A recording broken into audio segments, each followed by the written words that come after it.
Hello दोस्तों, Virat study 7 channel पर आप सबका स्वागत है। आज हम वीरेंद्र कुमार आप लोगों के लिए बहुत ही इम्पोर्टेंट चैप्टर ऊंचाई एवं दूरी से कुछ क्वेश्चंस लेकर के आए हैं जो कि बोर्ड परीक्षा के लिए बहुत ही उपयोगी है। आइए देखते हैं पहला क्वेश्चन हमारा। एक समतल जमीन पर खड़ी मीनार की छाया उस स्थिति में 40 मीटर अधिक लंबी हो जाती है जबकि सूर्य का उन्नतांश 60 अंश से घटकर 30 अंश हो जाता है। मीनार की ऊंचाई ज्ञात कीजिए। तो सबसे पहले माना मीनार AB है। अब AB का चित्र डेवलप कर लेंगे। ये AB हमारा क्या हो गया? मीनार हो गया, जिसकी ऊंचाई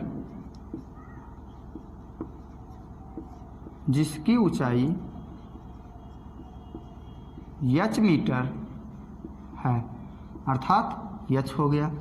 अब इसमें कह रहा है कि उस स्थिति में 40 मीटर अधिक लंबी हो जाती है जबकि सूर्य का उन्नतांश 60 अंश से घट करके 30 अंश हो जाता है। मतलब यहाँ से हमारा सूर्य का उन्नतांश जो है ये 60 डिग्री था। मान लीजिए यहाँ पर पॉइंट हमारा क्या है? C है। फिर इसके बाद में क्या कह रहा है कि इसका उन्नतांश जब इसकी छाया 40 मीटर अधिक लंबी हो जाती है, मतलब इसकी छाया यहाँ तक x थी, बट ये हमको नहीं पता था, बट तभी उस समय सूर्य का उन्नतांश 60 डिग्री था, यानी 60 अंश था। जब छाया 40 मीटर अधिक हो जाती है तो सूर्य का उन्नतांश घट करके 30 अंश हो जाता है। तब हमको अब मीनार की ऊंचाई ज्ञात करनी है। यहाँ पर मान लिया कोई बिंदु D है, तब यहाँ से हमारा AB इक्वल टू H हो गया और AC इक्वल टू x हो जाएगा। और फिर अब इसके बाद में AD इक्वल टू ये पूरी दूरी हो जाएगी हमारी x प्लस 40 मीटर, यानी अब हमारा AD इक्वल टू हो जाएगा x प्लस 40 मीटर। अब आइए देखते हैं सबसे पहले समकोण त्रिभुज। हमारे पास दो समकोण त्रिभुज है, एक ये बड़ा वाला त्रिभुज और एक ये छोटा वाला त्रिभुज। अब समकोण त्रिभुज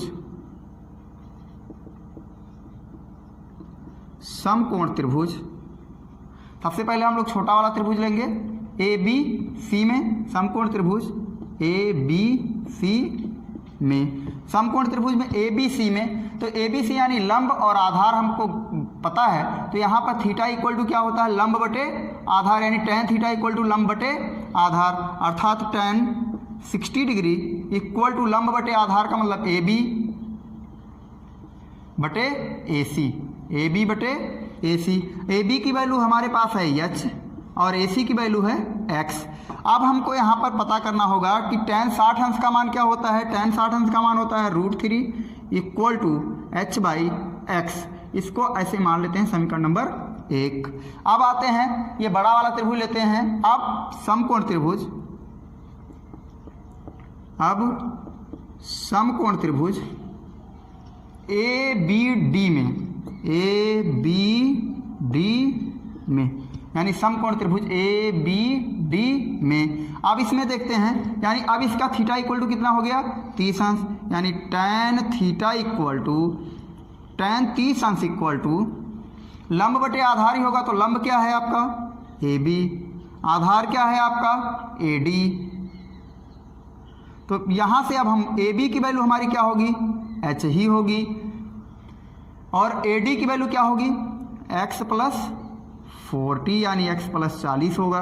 अब यहाँ से हमारा tan 30 अंश का मान होता है 1 बटे √3 equal to h upon x plus 40। अब यहाँ से अगर हम लोग पुट करना चाहें इसको लिख सकते हैं, और h इक्वल टू √3x भी लिख सकते हैं। तो यहाँ से h equal to x √3x लिख सकते हैं। तो फिर यहाँ से अब हम लोग क्या करेंगे? यहाँ से इसका तिर्यक गुणा कर लेते हैं, यानी इसका क्रॉस मल्टीप्लाई, इसका क्रॉस मल्टीप्लाई। तो क्रॉस मल्टीप्लाई जब हम लोग कर लेंगे तो यहाँ से x प्लस 40 का गुणा जब एक में होगा तो ये x प्लस 40 ही रहेगा, और जब इसके बाद में √3 का गुणा h में होगा तो यहाँ से h √3 हो जाएगा। तो ये हमारा समीकरण नंबर 2 हो गया। अब यहाँ से हम लोग लिखेंगे समीकरण 1 का मान समीकरण 2 में रखने पर, समीकरण 1 का मान समीकरण 2 में रखने पर, तो जब समीकरण 1 का मान हमारे पास क्या है, h इक्वल टू √3x, तो यहाँ से x प्लस 40 इक्वल टू, तो h की वैल्यू यहाँ से जब हम लोग रखेंगे √3x इंटू √3, तो ये हो जाएगा x प्लस 40 इक्वल टू √3 का मल्टीप्लाई क्या हो जाएगा 3x हो जाएगा। अब यहाँ से हम लोग x को पक्षांतर करेंगे, जब लेफ्ट हैंड साइड से राइट हैंड साइड ले जाएंगे तो ये 40 इक्वल टू हो जाएगा 3x माइनस x, यानी 40 इक्वल टू 3x में से x जाएगा आपका 2x बचेगा, इसलिए x equal to 40/2 equal to आपका हो जाएगा 20।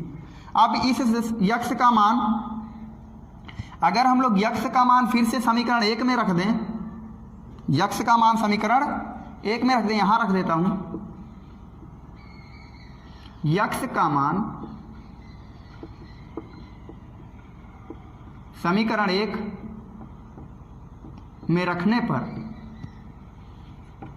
तो जब हम लोग समीकरण 1 में रखेंगे तो h इक्वल टू यहाँ से √3 और x की वैल्यू हमारे पास 20 है, 20 मीटर, यही मीनार की अनुमानित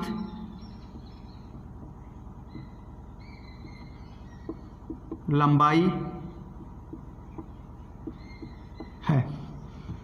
आशा करते हैं आप लोगों को समझ में आ रहा होगा। आइए एक बार फिर से इस क्वेश्चन को दोहरा लेते हैं।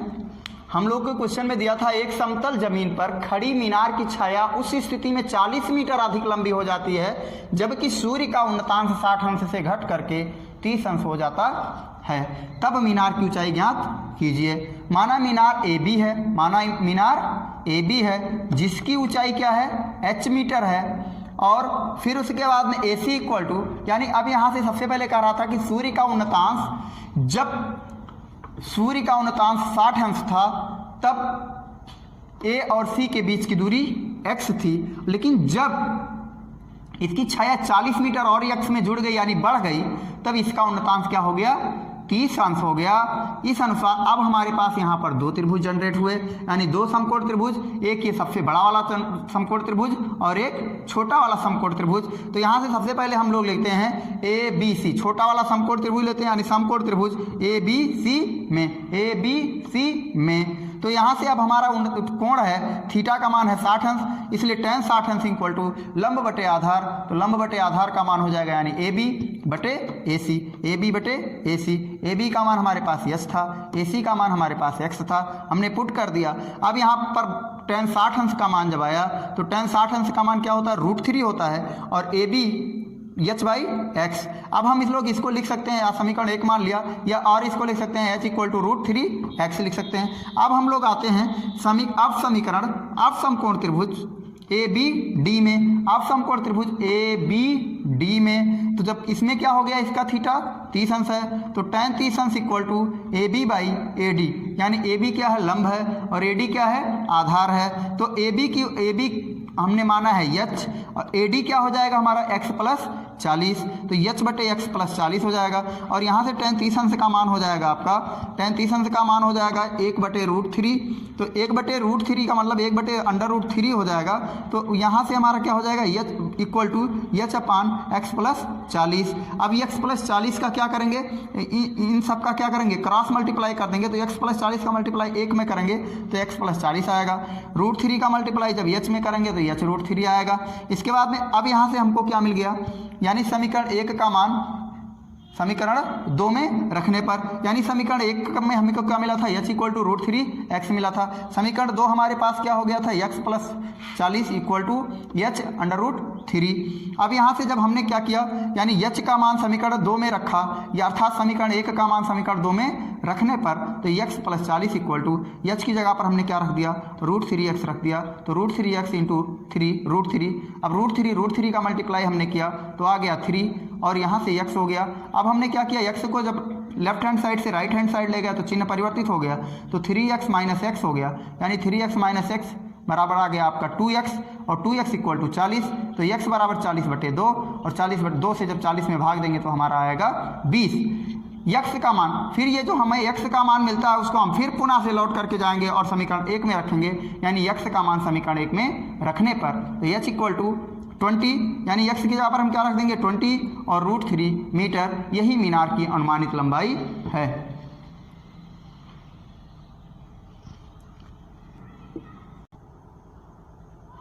आइए दूसरा क्वेश्चन देखते हैं। दूसरा क्वेश्चन है हमारा, भूमि के एक बिंदु से जो मीनार के पाद बिंदु से 30 मीटर दूरी पर है, 30 मीटर दूरी पर मीनार के शिखर का उन्नयन कोण 30 अंश है, मीनार की ऊंचाई ज्ञात कीजिए। तो यहाँ से तुरंत हम लोग जैसे ही मीनार की ऊंचाई पूछे तो लिख लीजिए तुरंत, माना मीनार AB जिसकी